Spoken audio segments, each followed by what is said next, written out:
Okay, this is an update on my film camera situation. A few months ago, I made a video explaining, kind of recapping my journey, my film camera journey, to where it landed me most recently, which is really concentrating on the Nikon F3, which I reacquired in January. And my goal was basically to make this my go-to, my everyday carry, the camera I use to create projects with. You know, the main camera for film, that is. And it was working out great, and it is still great. But I've run into some issues with the faster shutter speeds. One 1,000th and one 2,000th of a second both have a little bit of a shutter lag, and I'm getting some dark spots on the images that I create using those shutter speeds. So I'm still seeing if I can fix that, work that out myself. If not, I may need to send this off to get a CLA done on it, which I'm totally fine with on this camera because it's in such great shape otherwise that would be worth the investment to do that. But when I send it off, I want to give the place I'm sending it to plenty of time to get it done with no rush. So I don't want to be without a film camera. Specifically, I don't want to be without a Nikon body to put my glass on.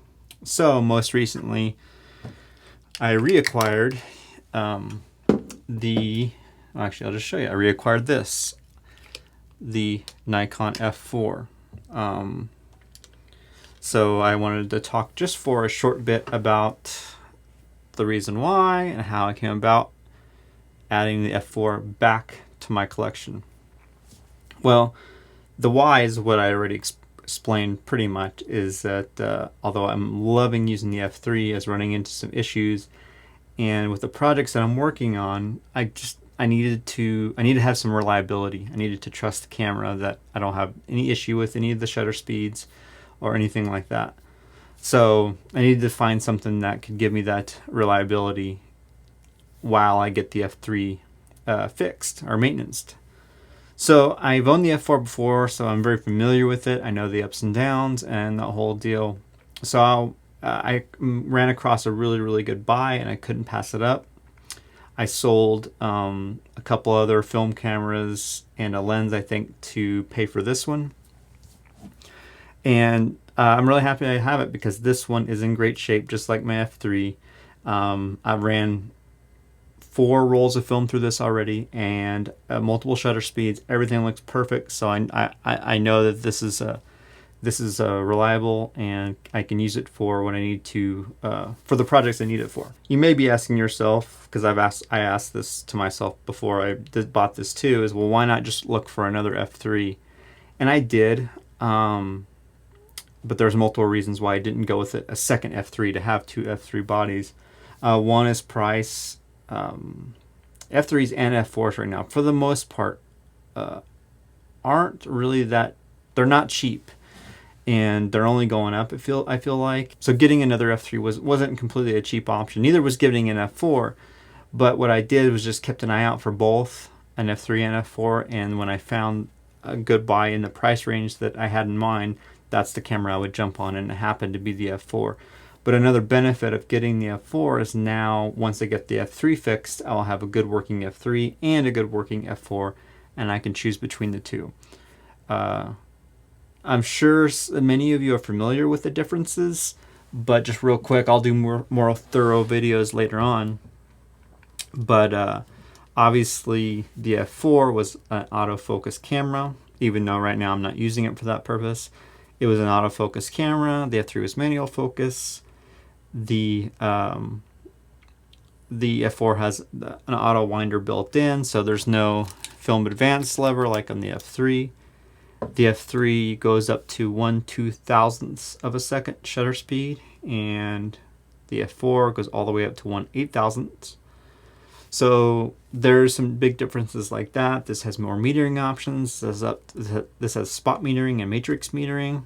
So there's a lot of features packed into the F4 that made it really enticing for me, and stuff that I really enjoyed using when I had it before. So those are some of the big differences if you're considering between the two. When both are fixed, when I have the F3 working order, I still like how light this is compared to the f4. I like how it's a little more compact and that type of thing.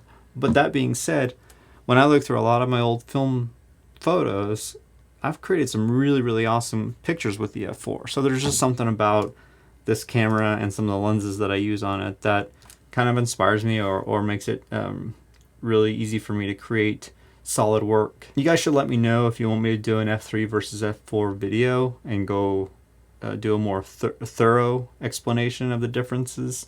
It's not so much the differences, it's the pros and cons of using each, because some of the differences are very obvious. You could just look at a stat sheet or look at the pictures, the size difference in pictures or the weight difference and all that stuff. But there are some pros and cons, and some things that you just have to decide for yourself which one fits you better based on what kind of photography you're going to shoot. But the big bottom line for me is they both take Nikon glass. They both have great viewfinders, and I can get essentially the same look from images from both because I am using the same glass.